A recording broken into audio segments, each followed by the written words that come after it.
खुदावंद यीशु मसीह की जय हो। आज फिर खुदावंद के फजल से हम खुदा के कलाम को सुनने वाले हैं। आज का जो मेरा सब्जेक्ट है वो उनकी शफायत के लिए हमेशा ज़िंदा है।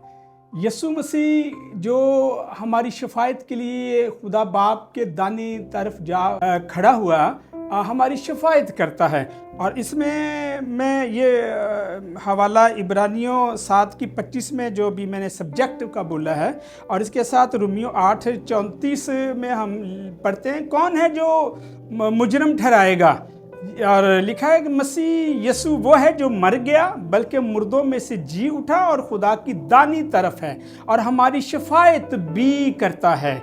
और फिर क्योंकि मसीह उस हाथ के बनाए हुए पाक मकाम में दाखिल नहीं हुआ जो हकीकी पाक मकान का नमूना है, बल्कि आसमान ही में दाखिल हुआ ताकि अब खुदा के रूबरू हमारी खातिर हाजिर हो।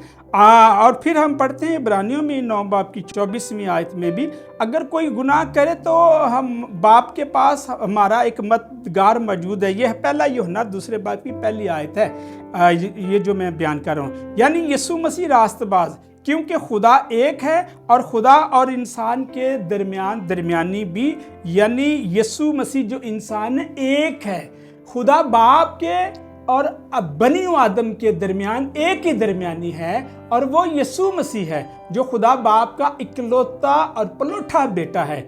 इसलिए हम खुदावंद के हजूर इन बातों को पढ़ते हुए हमें ये बातें दोहरानी चाहिए, बयान करनी चाहिए। तो अगर हम बयान नहीं करते, अपनी गुफ्तगू में बताते नहीं हैं अपने ख़ानदानों में, तो फिर हमारा ईमान कैसे बढ़ेगा, हमारे ईमान को कैसे तक़वियत मिलेगी। तो हमारा जो ईमान है हमें उसके मुताबिक मैंने पिछली वीडियो में एक हवाला दिया था, और ये ज़रूर है कि जो उसके इब्रानियों 11वें बाब की 6 आयत में लिखा है, जो उसके पास आता है उसको ईमान लाना चाहिए कि खुदावंद यीशु मसीह मौजूद है। और मत्ती की अंजील में भी यीशु मसीह ने ये फरमाया है कि जहाँ तुम मेरे नाम में 2 या 3 जमा होते हो, मैं तुम्हारे दरमियान में हूँ। तो हम जब खुदा के हजूर दुआ करते हैं या खुदा के कलाम को पढ़ते हैं, तो हमें ये ईमान लाना या रखना चाहिए कि वो मौजूद है, फिर ही वो अपने तालबों को बदला देता है।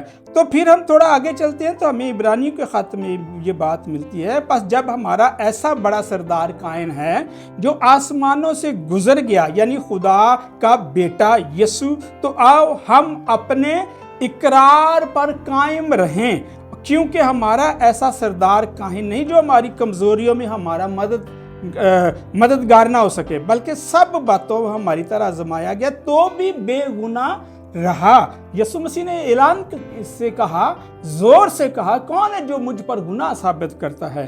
तो बस आओ हम फजल के तख्त के पास दिलेरी से चलें।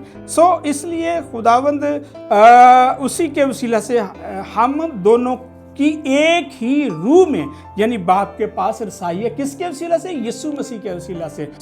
खुदावंद यीशु मसीह में होते हुए हमें ये बातें सीखने की ज़रूरत है और ये याद रखने की ज़रूरत है कि हमारा जो शफायत करने वाला है वो ज़िंदा है।